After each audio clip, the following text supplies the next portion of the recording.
Hey there, and welcome. You ever stop and wonder what connects, say, milk going sour, a nail getting all rusty, or even just cooking dinner? Well, it's all chemistry. Today, we're going to pull back the curtain on this hidden world of chemical reactions. These are the things that are literally changing the world around us every single second. Let's dive right in. All right, so let's kick things off with a bit of a puzzle. Picture this. You've got milk that's been left out too long, an old rusty nail you found outside, and a candle burning on a table. I mean, they seem totally unrelated, right? But believe it or not, they all share one big fundamental secret. Any guesses? Yep, you guessed it. They're all chemical reactions. What that means is a real fundamental change is happening. The stuff itself is literally becoming something new. And in this explainer, we're not just going to learn how to spot these reactions, we're going to learn how to speak their secret language. Okay, so how can you even tell when a chemical reaction is happening? I mean, what are you supposed to look for? Well, it turns out there are a few dead giveaways. Let's go through the four main clues that scream, hey, chemistry is happening right here. First up, and this one's a biggie, a change in color. If you've ever seen an iron nail dipped into that bright blue copper sulfate solution, you'll see it turn kind of brownish, and the blue color of the liquid starts to fade away. That color shift, it's your number one sign that a brand new substance has just been created. All right, clue number 2. Look for bubbles. If you see something start to fizz or bubble up, like when you drop a piece of zinc into some acid, you are literally watching a chemical reaction unfold. Those bubbles are a whole new gas being born right before your eyes. Okay, next clue, you can actually feel it. A reaction can either give off heat, making its container feel warm, we call that exothermic, or it can suck in heat from its surroundings, making things feel surprisingly cold. So if you notice the temperature changing, yep, that's a reaction. And for our final clue, a change in state. This one's really cool. Imagine mixing two totally clear liquids together, and suddenly, poof, a solid appears out of nowhere and sinks to the bottom. That solid is called a precipitate, and it's undeniable proof that a chemical reaction just went down. So we know how to spot a reaction, but describing them in plain English can get, well, really long and complicated. Scientists, being efficient people, knew there had to be a better way, a kind of shorthand. And that's how we got chemistry's secret language, the chemical equation. Just take a look at this sentence. When a magnesium ribbon is burnt in oxygen, it gets converted to magnesium oxide. Phew. I mean, yeah, it's correct, but it's a total mouthful, right? Can you imagine having to write that out every single time you describe a reaction? No way. So the first step to making it better is a word equation. This is already a huge improvement. On the left, you've got your starting ingredients, the reactants. On the right, you've got what you end up with, the product. That arrow just means turns into. It's way clearer, but we can get even more efficient. And here it is, the chemist's way.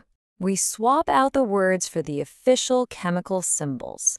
Now we have Mg plus O2 gives us MgO. It's short, it's sweet, and anyone, anywhere in the world who knows chemistry knows exactly what this means. It's the ultimate shorthand. Okay, so we've got our equation, but we're not done yet, because these equations have to follow one of the most fundamental rules in the entire universe. And that rule is, you can't just make stuff appear or disappear. that goes for atoms too. This is called the law of conservation of mass. Basically, it says that mass can't be created or destroyed in a reaction. Think of it like a set of Legos. You can take them apart and build something completely new, but you're still going to have the exact same number of bricks you started with. Atoms work the same way. So let's take a look at this equation for iron reacting with water. At first glance, it looks okay, but let's do a head count of the atoms. On the left side, the reactants, we've got 1 iron atom, but on the right, the products, we have 3. And we've got 1 oxygen on the left, but 4 on the right. Uh-oh, this equation is unbalanced. It's breaking that fundamental law. It's a puzzle we have to solve. So how do we fix this? We use what's called the hidden trial method. Let's start with the most complicated part, that oxygen. We need 4 on the left, so let's put a big 4 in front of the H2O. Okay, great. But wait, now that gives us 8 hydrogens on the left. So to balance that, we need to put a 4 in front of the H2 on the right side. And last but not least, we need 3 irons on the left to match the right, so we'll just pop a 3 in front of the Fe. Okay, I think we got it. And boom, problem solved. Let's double check. 3 iron atoms on the left, 3 on the right, check. 8 hydrogens on the left, 8 on the right, check. And 4 oxygens on the left, 4 on the right, check. Everything is perfectly balanced. The law is satisfied, and all is right with the universe again. All right, now that we've got the language and the rules down, we can get to the fun part, meeting the different types of reactions.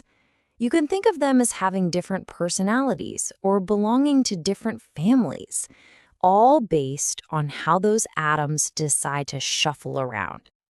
Let's start with a simple comparison, coming together versus breaking apart. A combination reaction is basically the getting together of chemistry. 2 or more things combine to make one new, bigger thing. A plus B gives you AB. Simple. The opposite of that is a decomposition reaction. That's the breakup, where one big thing splits apart into smaller, simpler pieces. Then you've got the swaps, which are like a chemical dance-off.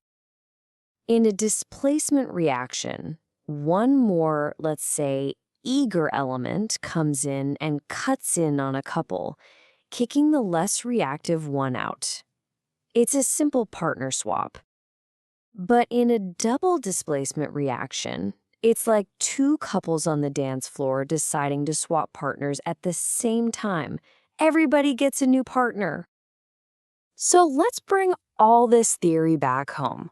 We're going to focus on one specific type of reaction that is happening all around you every single day. In fact, I guarantee you've seen it, even if you didn't have a name for it. We're talking about oxidation, and the definition is actually pretty simple. It's just the process where something gains oxygen. But this one simple idea is behind some of the most common things and common problems we see every day.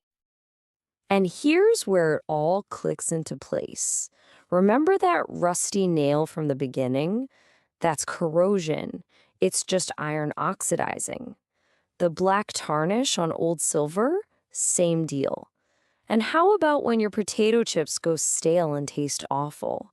That's rancidity, which is just the fats and oils in the food oxidizing.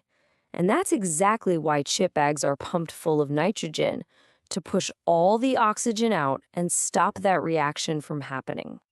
So there you have it. From baking a cake to a car's engine, chemical reactions are happening everywhere, all the time, writing these invisible stories. But now they're not invisible to you anymore.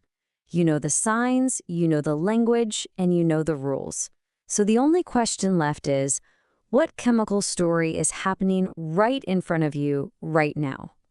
Go ahead, take a look. Your world is one giant science lab.